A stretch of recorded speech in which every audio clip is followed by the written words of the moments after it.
สินดับปีเดียวเลยลงวัดลงว่าจางบารมี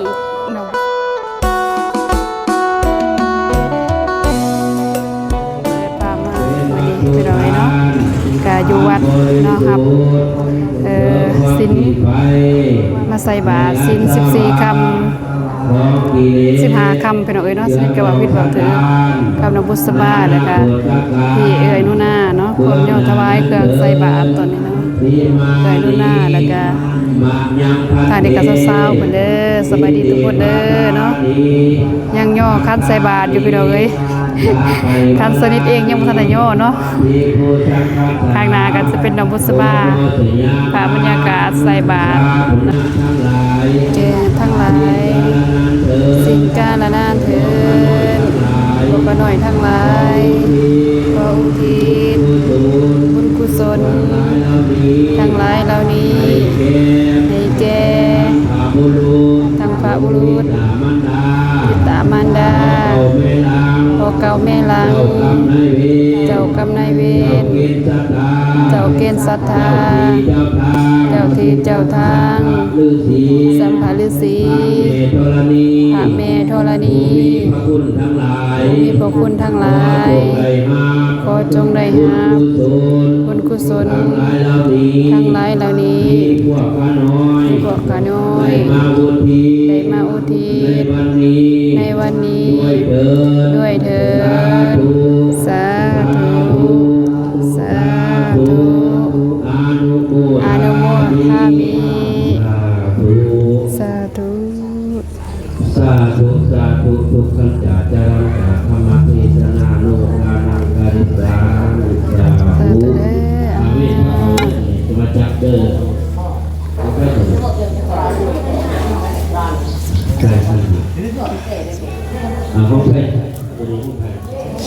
สบายดีเด้อน้องบุษบาสบายดีเด้อ มาใส่บาตรเนาะมาแต่เสาพุ่นแต่เสาที่พ่อ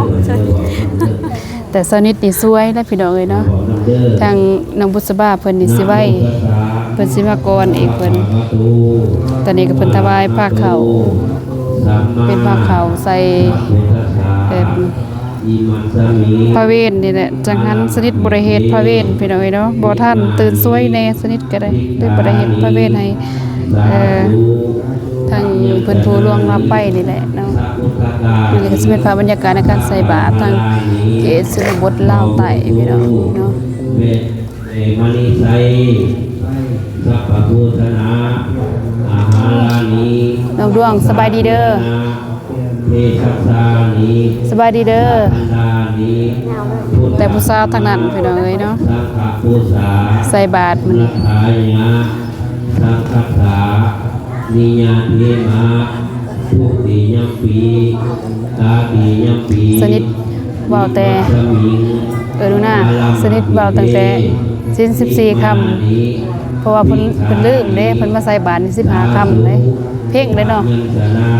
ดับบ่ปริสินดับ15 คำเนาะของเดือน8เนาะถึงเดือน8ลาวเดือน7เดือน8 2 คนบ่แม่เดือน8เลย81ยังอีก82สิกามา82คนทรงใจคนใดดูหน้าก็ได้82 คนทรงใจคันว่าก็ได้คนทรงใจเลยสาธุอนุโมทามิสาธุ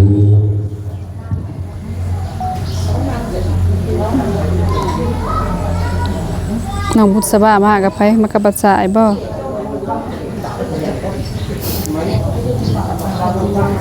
มากับไผเอ่ยมากับบาตีบาตีบาตีพามาเนาะ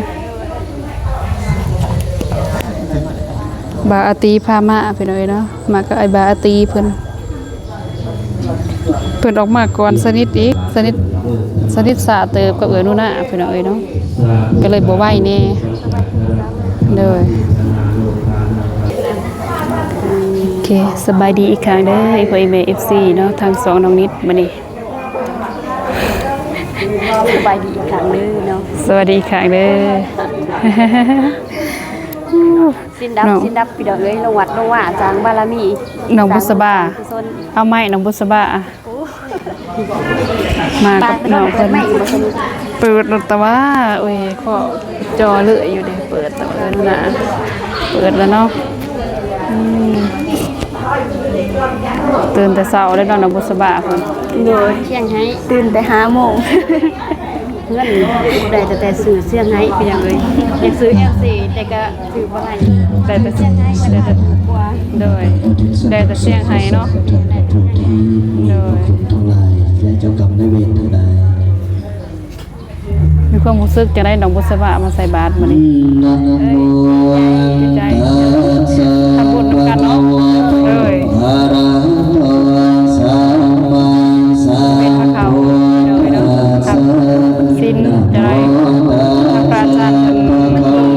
ใส่บาตรเป็นคนเด็ดๆลง สั พระ ม ญา มาสัมพุทธัสสะนะโมตัสสะ ตัวสัมมาสัมพุทธัสสะพุทธังสร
ไปเลยพี่น้องเอ้ยเนาะ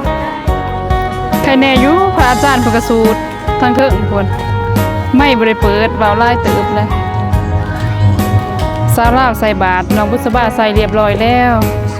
อยากแต่สนิทบ่ทันได้แล้ว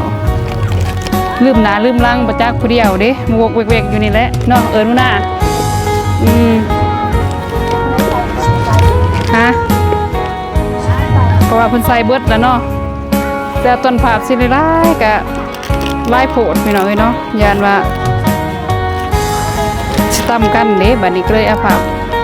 ที่ว่าเพิ่นใส่แล้วพูดไปพูดไป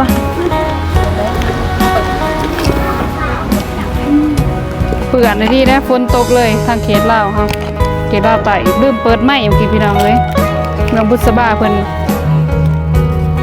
ใส่แล้วก่อนเมื่อกี้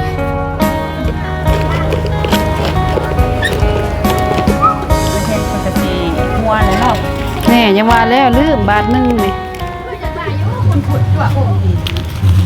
จักบาทนี่2 4 5 6 7เรือเซยเด้อ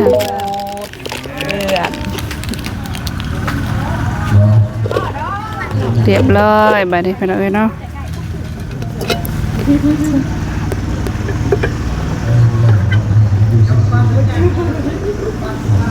ไปบ่าวตี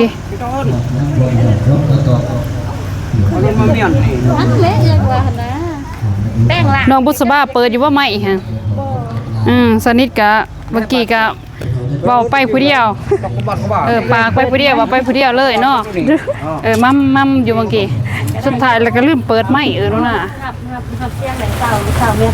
บ่ถ้าไม่ใส่ได้ใส่เลยบ่ได้เปิดมันซองไม้เลยใส่ไม้แล้วก็ลืมเปิดได้บัดนี้พี่น้องเอ้ยเนาะติดไว้ซื่อเพราะว่าเจ้าของบ่มีไม้นะก็เลยลืมลืมเนาะเอาไม้เกินหน้ามาใส่นะลืมหน้าลืมหลังเนาะใส่แต่สาวคะแนนฝนบ่ตกแต่สาวๆแต่มื้อคืนพุ่นแหละพี่น้องเอ้ยเนาะสถานที่เปียกเบิดเขตวัดเฮาเรียบร้อยแล้วบ่น้องดวงก็ได้ใส่แล้วเอาภาพนำเด้อบ่าวตีถ่ายภาพนำเด้อสบายเวลาตัดใส่หน้าปกก็จังสิสบายนี่ตกอีกแล้วโอ้ยมันให้โศกมาเลยพี่น้องเอ้ยเปื้อนเด้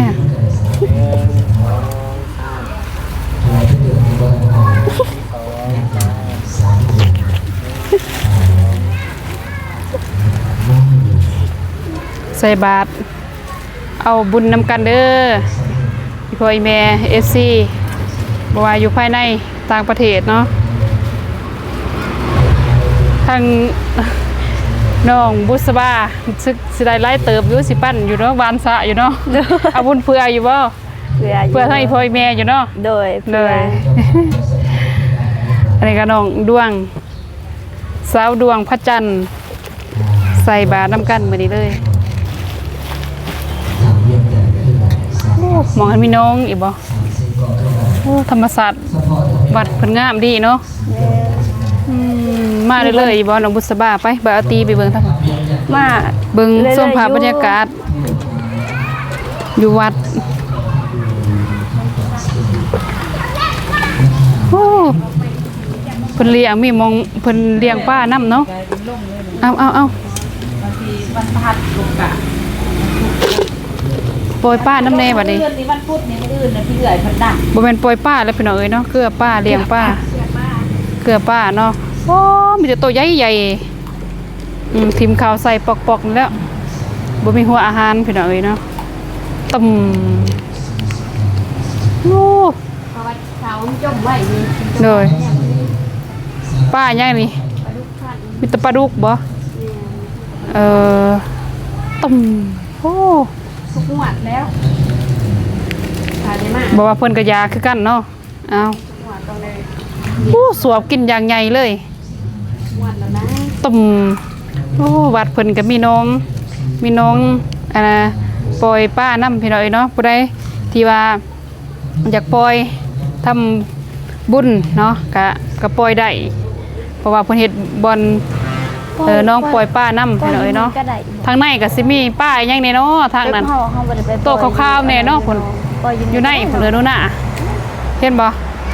พูดอยู่ในพุ่นป้าโต๊ะขาวๆโต๊ะยังป้าในบ่ป้าปากบ่ป้าในค่ำบ่ปลาดุกบ่นะอยู่ในพุ่นพุ่นอ้อมพุ่นเห็นบ่มีเลยโดยขนมก็เกลือได้หัวอาหารก็เกลือดีพี่น้องเอ้ยเนาะแต่ตอนนี้ทีมงานเฮาเขา คำสนุก เขาเหนียวนี่แหละโยนลงตุ่ม มันไก่ เรียบร้อย ไก่ใส่น้ำคนเลี้ยงไปนะ โดย มันบ่เคยยำแรงน้ำแดงไปไง ย่างเขาไปหอดเลย วันใดไก่ ใกล้เติบเอาย่างของหน้าเอา มาตุ่มเลยพี่น้องเอ้ยเนาะบ่เป็นหยังเลยนู่นน่ะว่ะปล่อยป้าโพดอันน่ะ บางสนดน้อยดอกเจ้านี่โคตรสัตว์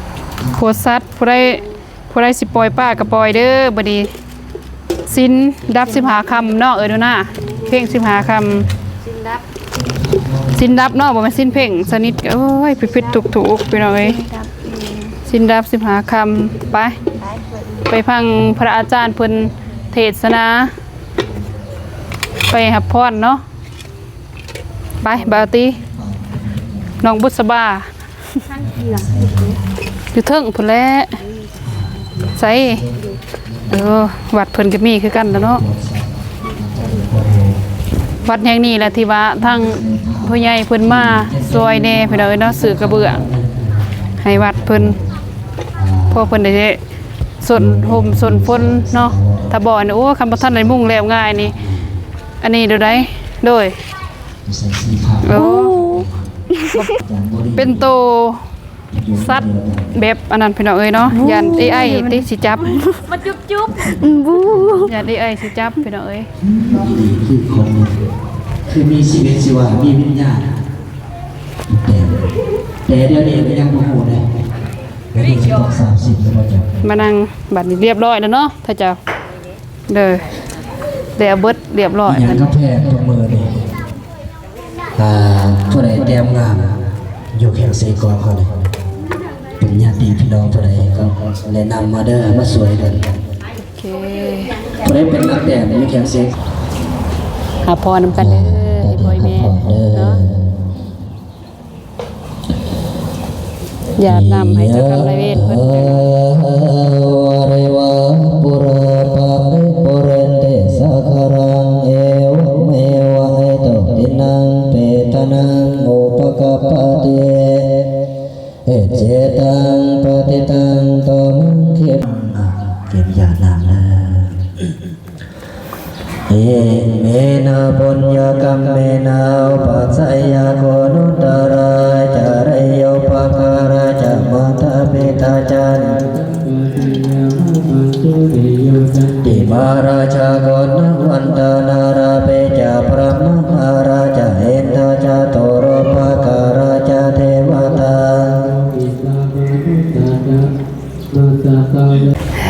โอเคพ่อพี่น้องเอ้ยเนาะตอนนี้ก็สานิทใส่บาตรเป็นทีเรียบร้อยเลยเด้อเนาะมาเอาบุญเอากุศลนำกันที่พ่อแม่เอ้ยเนาะกับน้องบุษบาแล้วก็นุ่นาเพิ่นแน่ได้เข้ามาใส่บาตรเพิ่นนี่เนาะตอนนี้ก็พิธี